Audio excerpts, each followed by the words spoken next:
yung pinsan ko. Gutom na. Kumain po kami sa Greenwich. Yun. Si ate, para mag-serve. Sama kami, si Bema.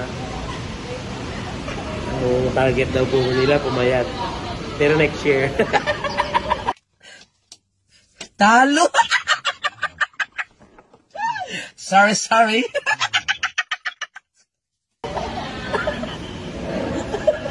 Next year ba sila pumayat?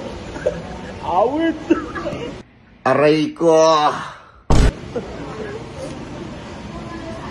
Bumili po kami ng Greenwich pero isang piraso lang yung pinakamaliit.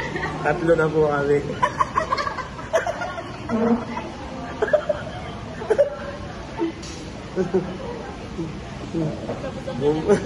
Bumili po kami ng chicken wings, 2 pieces, 3 kami. Tapos mga 3 oras na po kami naghihintay dito.